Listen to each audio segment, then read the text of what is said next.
welcome muli sa ating YouTube channel na Belly Overload. Ngayon po ay may bago tayong menu. As you can see, ito po ay mix na chicken breast and chicken thigh. Ito po ay homemade chicken spam. Wala po tayong pork dito, kaya ang gagamitin natin ay chicken. Kaya homemade chicken spam, my own version po. So, itong chicken na to ay nalinis na natin at dinidrain natin ngayon. At mamaya, ito ay gigilingin pa natin. Ibig sabihin, medyo imimince pa natin to, no? So, ang uunahin muna natin gawin ay imimix up lang natin to. Itong mga ingredients na to. Ito ang ating uunahin. Mamaya na natin i-grind yun. Okay? Ito ay sugar. White sugar. Ito ay salt. And then, ang ating cornstarch. Ang cornstarch po ay, kaya po nilalagyan natin ng cornstarch ay para po pang-bind. Kasi para hindi siya hiwa-hiwalay pag ating niluto. Okay? Yan po. At, para po medyo may kulay ang ating spam, ito po ay pink salt. No? Himalayan, organic po ito na pink salt. At, ito po ay pang-curing din. Ibig sabihin, nagbibigay ito para magkaroon ng long life ang ating spam. Okay? So, iaano natin ito. Ground pepper din po ito, pero hindi siya white. Dapat supposed to be white. Para hindi siya mag-ibang kulay sa ating spam. Pero ito ang available ngayon. At ngayon, ang gagawin muna natin ay i-grind muna natin yung chicken natin. So, ilalagay lang po natin yung chicken natin dito.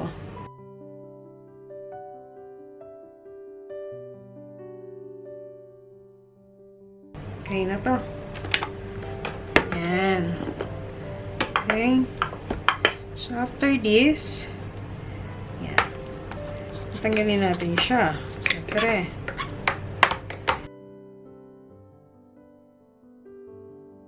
Yan.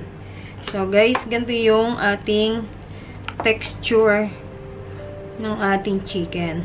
Pagka-grind natin, lalagay lang natin sa isang bowl. Yan. Okay. So, the reason why na minix up ko siya ng chicken breast saka chicken thigh, kasi yung chicken thigh is may konting taba. Kasi pagka purong chicken breast ang gagamitin natin, kasi nga chicken to, magiging dry yung ating spam. So, kaya nilagyan natin ng chicken thigh para medyo may konting fats. Okay? So, babalik natin. Same procedure ang ating gagawin. O, nalagay natin si chicken. Dito ulit, mag-grind ulit tayo. So, pwede po kung yung gumamit ng kahit anong grinder nyo. Pwede nyo po rin itong ipag-grind sa market, sa wet market. Kung meron silang pwede magpag-grind. So, yun. Para less ang time nyo na magganto. Pero, kung meron naman kayong sarili nyo at hindi available sa market ang magpag-grind, ayan, pwede po natin gawin sa bahay. So, tapusin lang natin itong lahat ng ating chicken. And then, imimix na natin mamaya yung iba pang ingredients, yung ginawa natin. Ito na po yung ating chicken. So, ngayon, ito pong kanina na minix up natin, di ba? Ito. So, haluin lang natin to. Well, combine lang ito. Ayan. Okay. At, ilalagay natin dito sa ating ginarind na chicken. Yan. So, pwede kayong gumamit ng spatula or anything na panghalo. Ako, naglagay ako ng plastic. Okay? Para talagang, kailangan kasi mahalo nating mabuti ang ating mga ingredients.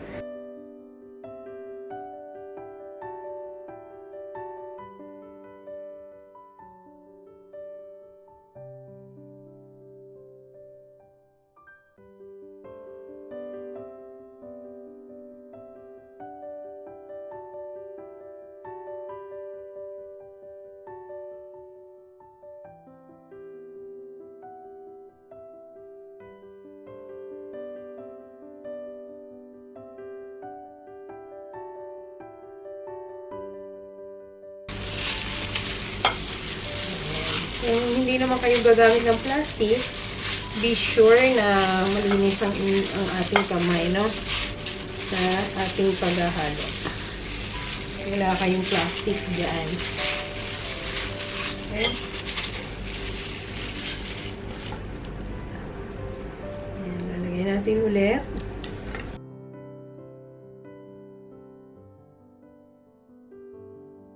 Pero guys, kung meron po kayong dito, white pepper, yun ang gamitin nyo.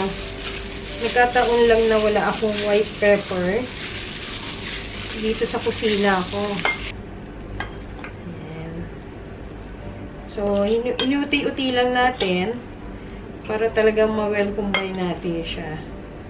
Hindi lang siya mapupunta sa isang lugar. Ayan, pati sa ilalim, no?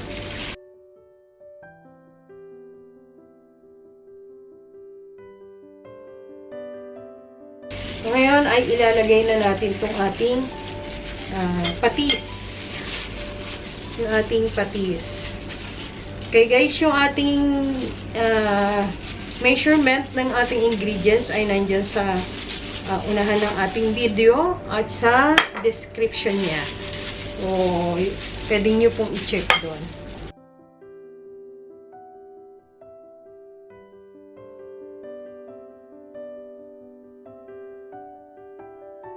Ngayon, lalagay na natin ang ating cold water. Kailangan po cold water.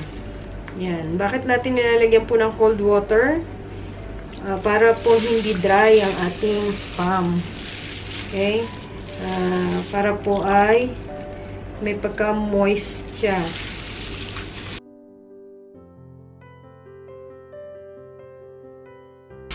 Yung chicken thigh natin, kung maano nyo, wala na siyang buto, diba? Kumbaga, nagayat ko na siya. So, may mga videos tayo dyan na mapapanood nyo kung paano ko ginagawang tanggalin yung bone doon sa thigh. Okay? So, paki-check nyo na lang doon. Kung kayo ang maggagayat. Okay? See? Nawala na yung ano, diba? Yung water niya. Kanina, kita niyo yung water. Pero ngayon, nag-well combine na sila.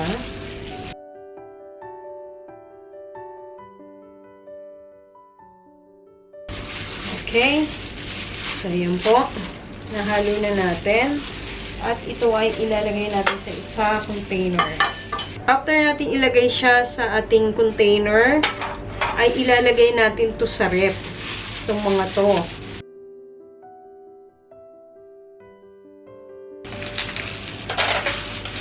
Guys, pwede nyo itong pang business, ha? Pang extra income to. Sa bahay kayo, or even though nag-work kayo, pwede itong extra income. Ilalagay muna natin to lahat. Tapos saka natin siya sisiksikin. Okay? So, for example, ay nailagay na natin lahat yan sa ating container. So, ang gagawin naman natin ay tatabi lang natin. Ito, sisiksikin natin siya. Ibig sabihin, ganyan. Ipa-flatten natin siya, no? Para walang bubbles dun sa loob. Okay? Be sure na walang bubbles.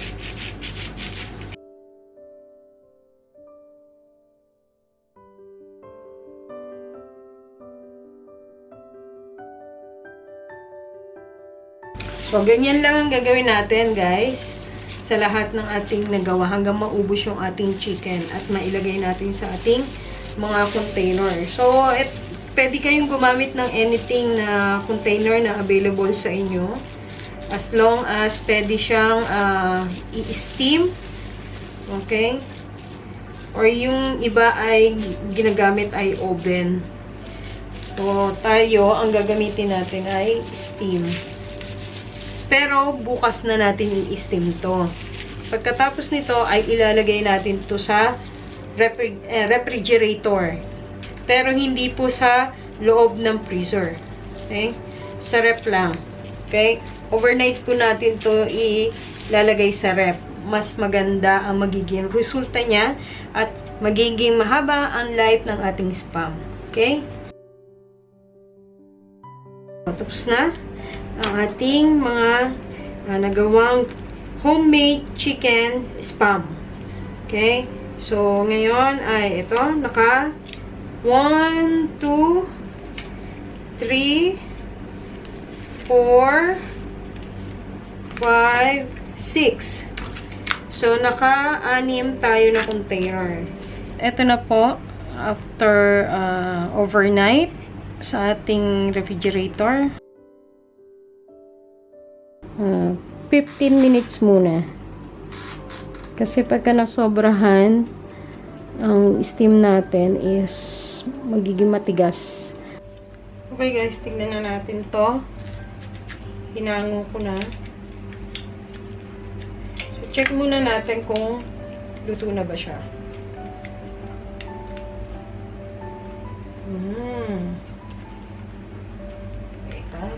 Mukhang kulang pa kasi nakadikit pa siya doon.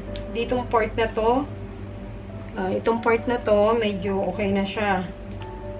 So, I think, lagyan pa natin ng, i-heat pa natin to. Okay? Check natin ulit. Tapos na siya. Kasi syempre guys, depende, ang luto ng ating spam is depende sa kung anong container yung ginamit natin. Kung makapal ba siya or what. Yan. So, okay na tong ating spam. Hahayaan lang natin siyang lumamig. I-cool down lang natin to at pwede na natin itong iprito. Okay?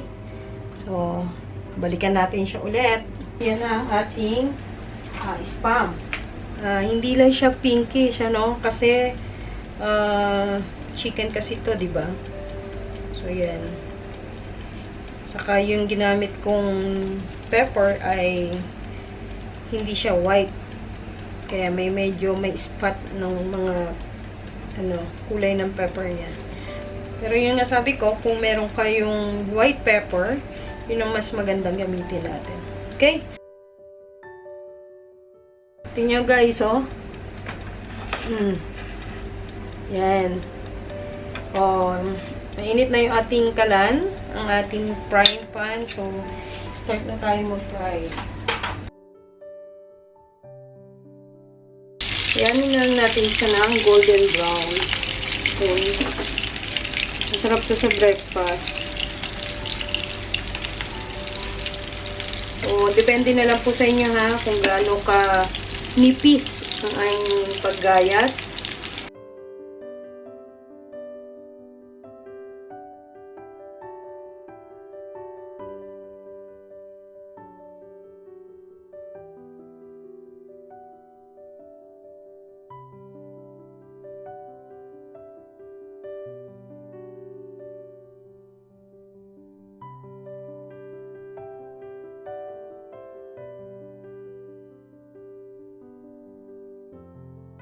Okay guys, eto na tayo. Naprito na natin siya.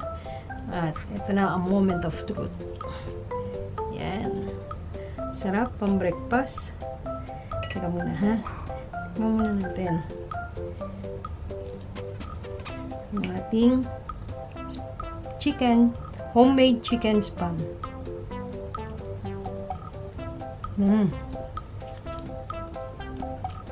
Masarap. Malasa siya, guys.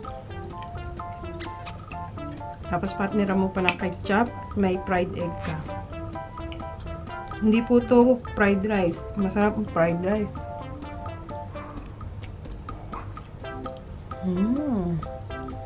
So, maraming salamat po ulit sa inyong patuloy na pagsuporta. And God bless you. Kain na tayo.